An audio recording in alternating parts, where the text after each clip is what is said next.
Hi, and welcome to Journey to Esquire. I'm Jocelyn Hardrick, founder and president of Diversity Access Pipeline, Inc., the company behind Journey to Esquire Scholarship and Leadership Program, Journey to Esquire the podcast, and Journey to Esquire the blog.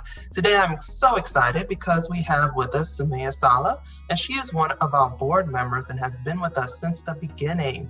Sumayya is a staff attorney at the Southern Poverty Law Center. And she's going to talk a little bit about herself, her journey to Esquire, and is going to talk about religious diversity with us today. So thank you so much, Sumayya, for joining us. How are you?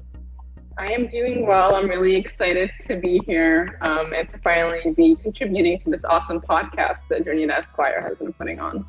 Thank you. Thank you so much for making time. So talk to us about why you decided to become a lawyer. So my journey to the law was definitely not a linear one, and it was actually like a really last minute decision for me to even think of going to law school. It's not something I thought about growing up or was, planning toward or building up to. But when I was an undergrad, the Syrian revolution sparked in Syria, the country that my parents are from. And generally at that time, there was the Arab Spring going on in the Middle East, where there were popular uprisings across the Middle East, people demanding change against oppressive regimes. And the Syrian revolution was kind of like a life-altering moment for me. It really connected me to the country of my parents' origin in a way that I had never previously been connected. I got pretty involved with grassroots organizers on the ground in Syria. And just like a series of experiences over the course of a year or so really got me thinking differently about what I wanted to do with my life and with my career trajectory, and eventually led me to conclude that, well, if I become an attorney, then perhaps that's one way that I can help advocate on behalf of victims of injustice when thinking about the severe injustices and the state-sanctioned murders happening in Syria, and just thinking like, there's got to be something that people can do to help advocate for victims of injustice. And so it was like super last minute, and I was like, hey, I guess maybe I'll become a lawyer, and the rest is history. Yeah, actually, I've heard from a few people that was their story. And I'm kind of like, wow, that seems like a big decision to make at the last minute. But everyone's path is different, and that's why we like to share the journeys. So tell us about your application process. And so it was such a last minute decision. How is it that you were able to navigate all the prerequisites for getting into law school? Yeah, so I was, graduating undergrad in the spring, and in my mind, I was like, I want to start grad school in the fall. I don't want to put things off. And I had started thinking about law school during that last semester of my undergrad experience. And so I was frantic to find a way to make this happen in such a short time. I was in Tampa at the time and wasn't looking to leave the Tampa area for law school. And so at the time, the two law schools in the area were Stetson, and Cooley was just opening that summer, actually. And I saw that Cooley had a rolling admissions process. And so if I took the LSAT that summer, I could theoretically start in the fall. And it just made sense with the timeline that I was working with. I didn't really give it much thought. I didn't look into other law schools. I kind of just sat for the LSAT in June and applied for Cooley and started in the fall without much deliberation. It's the only law school that I applied to, and it was really that simple. Wow, so you got lucky too. So I've heard that from other people too, is that I just, like, if I didn't get in, then it would have been a different plan. But since I got in, I made it work. So did you enjoy law school while you were at Cooley? I did. It was definitely very, very overwhelming at first. I have no lawyers in my family. I didn't know lawyers. I was not really familiar with how our legal system operated.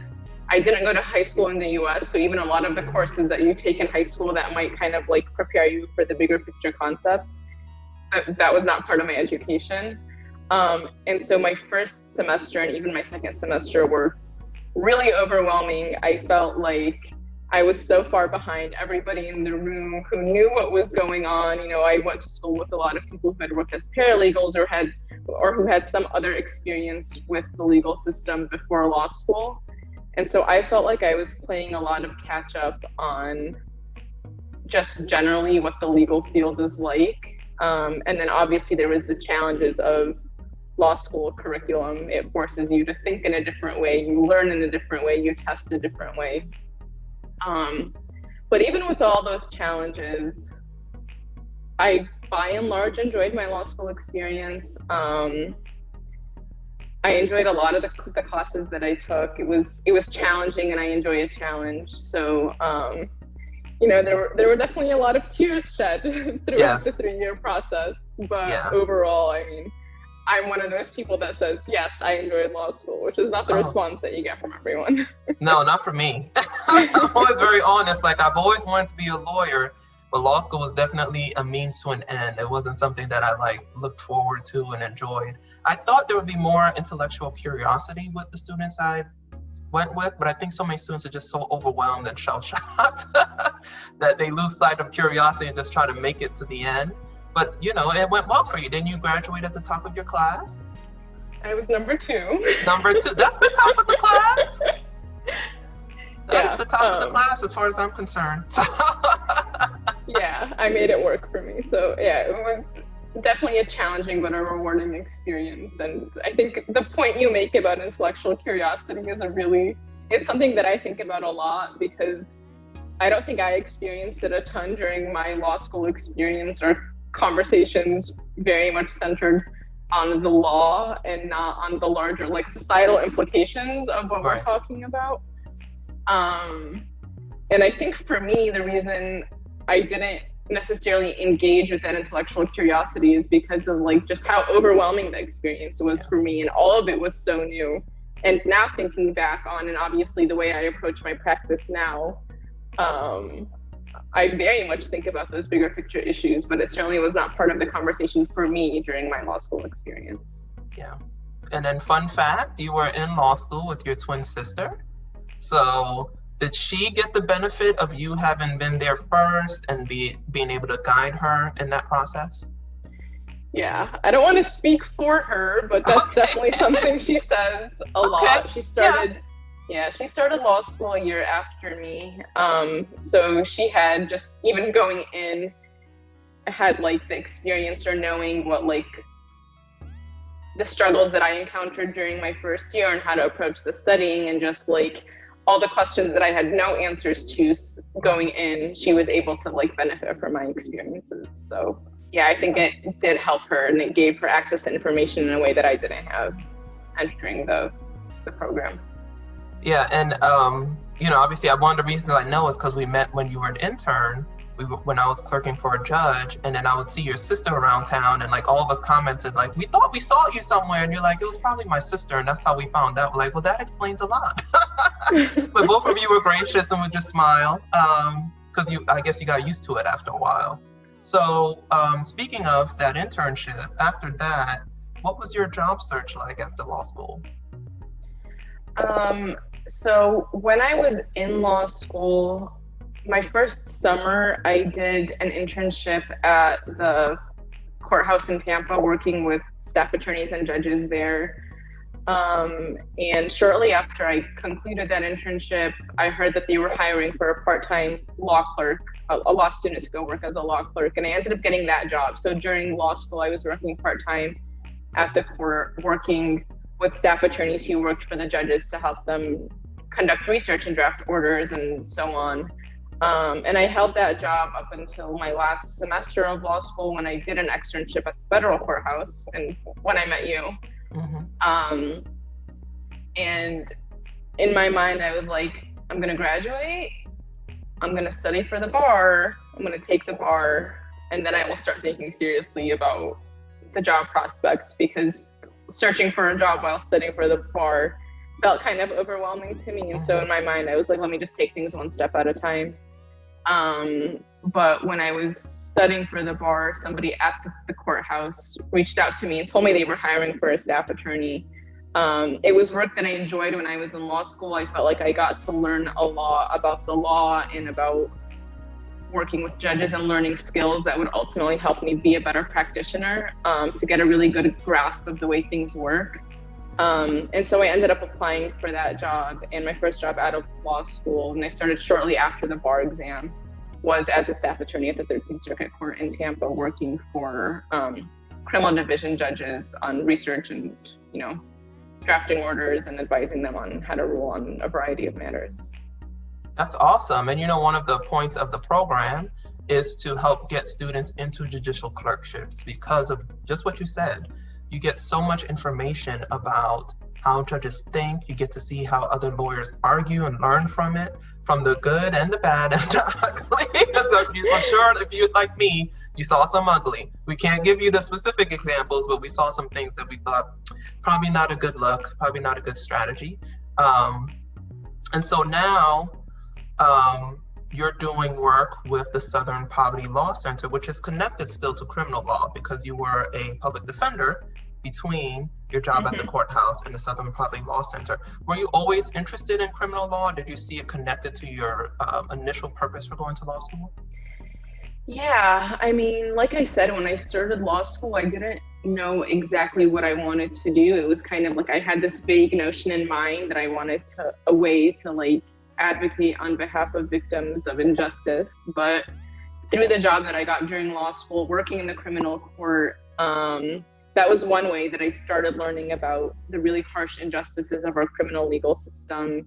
And, there are very specific examples that come to my mind of things related to really harsh sentencing and the unavailability of post-conviction relief that really struck me as a law student and got me thinking that maybe this is the field that I want to work in. And also during law school, I took a class by, his name was Professor Adam Tabrouge, who taught a course on the death penalty seminar.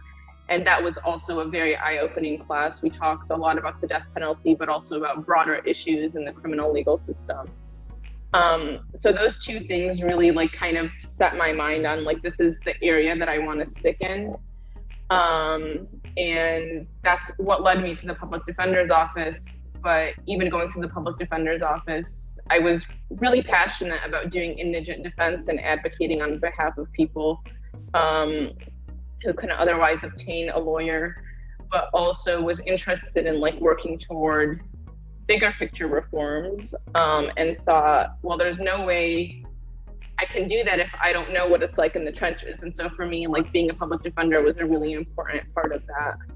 And then eventually I came to the Southern Poverty Law Center, where I work, I'm part of our criminal justice reform practice group, and my work almost exclusively focuses on issues inside of Florida's prisons and conditions of confinement. And that's the piece that really brings me back full circle to why I ended up going to law school. One of the really big issues in Syria, my parents' home country, is the way people are imprisoned and disappeared in prisons, and the conditions in prisons and torture in prisons. And obviously I'm not working to combat conditions in Syrian prisons, but there's a lot of parallels in terms of injustices and even conditions that amount to torture, even if it's not actual torture techniques. And so that really doing the work that I do now makes me feel like I came full circle from my initial calling to come to law school, and then the work that I'm doing as an attorney. Yes, and the prison population is a group that really gets ignored because people see them as, well, they committed a crime, they're quote unquote doing their time, but they're still human beings. They still have rights under the US Constitution and the several state constitutions. But it is very easy for certain things to occur because a lot of people aren't paying attention. They're not a group people tend to be focused on. So the work that you're doing is really important, and I'm glad that you were able to come full circle by getting that job.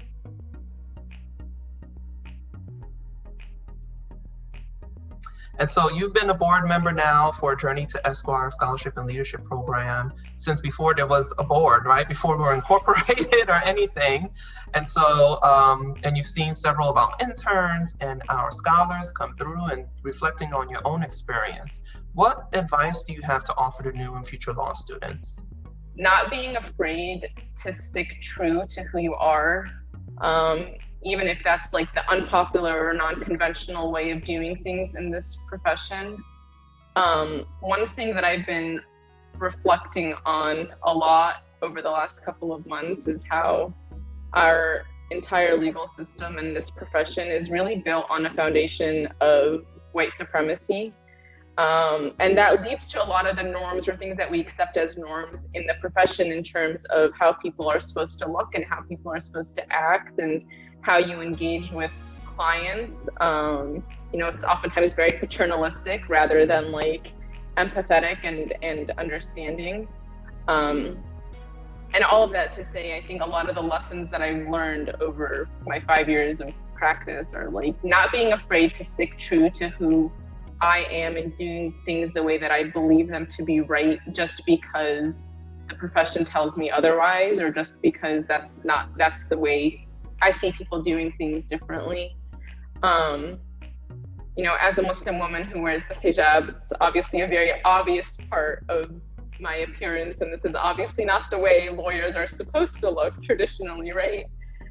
And so for me, that's always been something unavoidable. Like, this is the way that I dress, this is the way that I cover, and it's a very important part of being who I am. It's an important part of who I am, and being a lawyer wasn't going to change that for me. But there's also like more subtle ways that I've had to learn to like push back or be confident in speaking to my truth and what I'm comfortable with,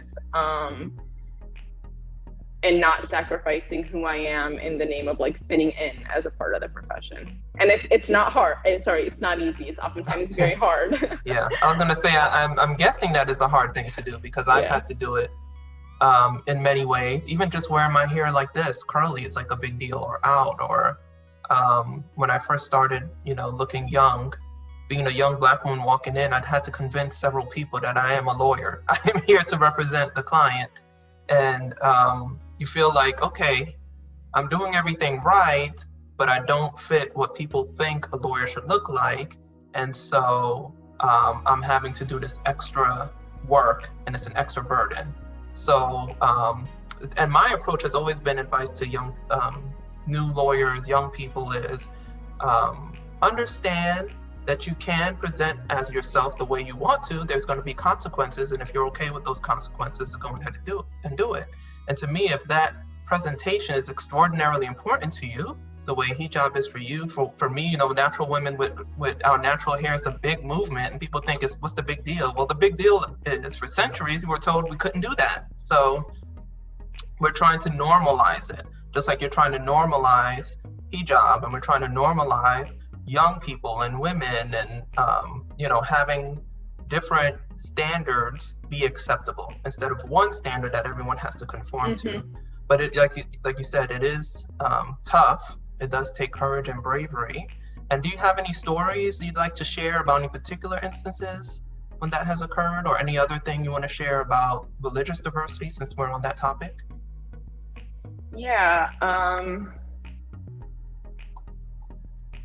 There's a couple of things that come to mind. And, I mentioned that some of the things that I struggle with parts of this like conversation are really obvious, like my hijab, but some things are more subtle. And, as a practicing Muslim, I pray 5 times a day. And that usually necessitates, or ideally involves, having a private space to pray in.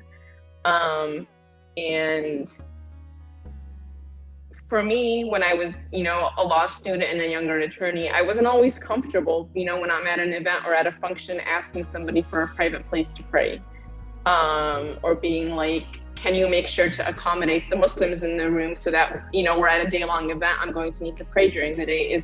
Will there be a private place for me to pray? And so I used to just find solutions for myself and wander off and take a break when I needed to, and find an abandoned corner and hope that nobody would come interrupt me when I was in my prayer. And it was always I felt not that I was ashamed, but I was hiding, and I didn't want to have the uncomfortable conversation of trying to explain to somebody why I'm prostrating on the ground, right? Even though that's something that's a really important part of who I am. But that's something that over time I've developed the courage or the strength or the confidence to, ahead of a program, emailing the organizers and being like, hey, is there going to be a place to pray? And I've had really positive reception on a number of occasions where like, oh yes, like for sure we'll designate a room for you and go to an event, and actually there'd be assigned for like Muslim prayer room or something like that. Another thing, like also as a practicing Muslim, I don't drink alcohol. That's a big one. Yeah, and we exist in a profession, and obviously now in the age of COVID, people aren't getting together for happy hours like they used to, but virtually all social functions revolved around alcohol and coming together for happy hours. And you know, not only do I not drink, I'm also not comfortable in situations where I'm surrounded by people who are drinking and getting intoxicated. And so like navigating around that and just like sidestepping opportunities for networking and opportunities where people get to like make connections, because the default setting was one that I was not comfortable in. But that's also something that I've grown more comfortable speaking about. And like, I think that will always continue to be a part of the profession, because that's what it's a setting that the majority is comfortable in. But I found that people are willing to be like, okay, we'll also create alternate like ways to get together, so that not every single event is one that people like you feel excluded because they don't participate in that aspect of the event. Yes, and if you're in a situation where you're the one or the only, we've had these kinds of talks before during Journey to Esquire, like if you might be the first observant Muslim person that joins a group, you know, whether it's your employer or a particular bar association or some other group of people that are meeting up. And then so you have to be the one to educate. You might not want to, but sometimes we have to be the ones who educate the other group so that they're aware. And then we offer them an alternative so that they can easily kind of decide whether or not they're going to be inclusive, because not everyone is going to be, but at least now you know where they stand. And you know, you and I both love Maya Angelou, and she said, you know, do the best you can, but once you know better, do better. And so sometimes we can help by helping them know better and allowing them an opportunity to do better. And if they don't, then you know you have some decisions to make about whether you will continue to be in the group.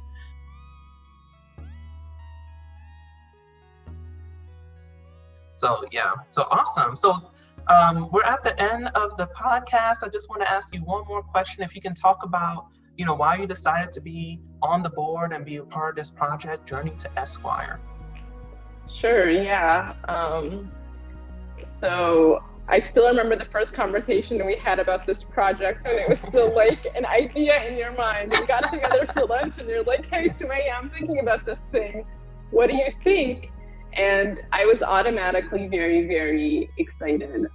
Like I mentioned earlier, I went to Cooley Law School in Tampa, which is one of the two schools that we cater this program to. And I really experienced as, like during law school, when I was seeking out internship opportunities, and then even more so as a young lawyer looking for jobs, what it meant to graduate from a law school that people did not respect, or the name didn't carry the same weight, even as Stetson, that has like locally has a very strong reputation. And like having to fight for myself and like prove my worth, and oftentimes it felt like working like a billion times harder than other folks to prove that I'm qualified and I'm like, I can do the job regardless of what the name on my diploma says, or what perceptions you have, or what the perception employers have about what that law school name means.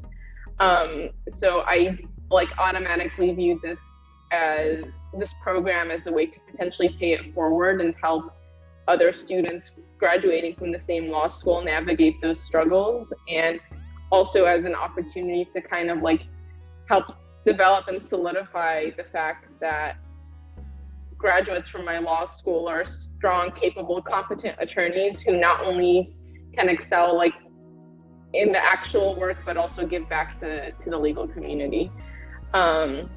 So it was that, and then also just generally being a minority attorney and coming from an underrepresented background in the profession and knowing the struggles that come with that, just generally kind of like instilled within me a desire, or like looking for an outlet to be able to give back to other rising lawyers and help them navigate their struggles, even if they're not the same ones that I experienced. But you can oftentimes use the same tools as we've been discussing today to navigate different sorts of struggles.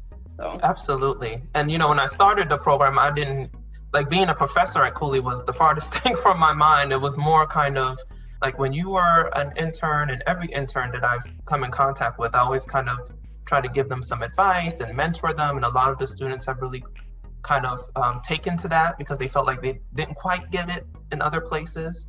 And I just figured, why not formalize what I'm doing? Because I'm already doing it, right? And I feel like I'm repeating the same thing. And I kept reading articles and sending them to people. And I'm like, I can just kind of package this and see if there are students who are willing to take on the extra work of having to read all these things, practice these techniques, reflect on it. And from what we're hearing from the graduates, we had 2 sets of graduates so far, they find it very, very helpful and they're doing very well. So we're excited about that. Yeah. Thank you so much, Sumayya, for joining us today for the podcast. We will be interviewing all of the board members. So Sumayya is the first. If you want more information about the program, you go to journeytoesquire.com. You can find us on all the platforms, including YouTube, where podcasts are shared. Share, like, subscribe, and we'll see you next time. Thanks, Sumayya. Thanks so much for having me.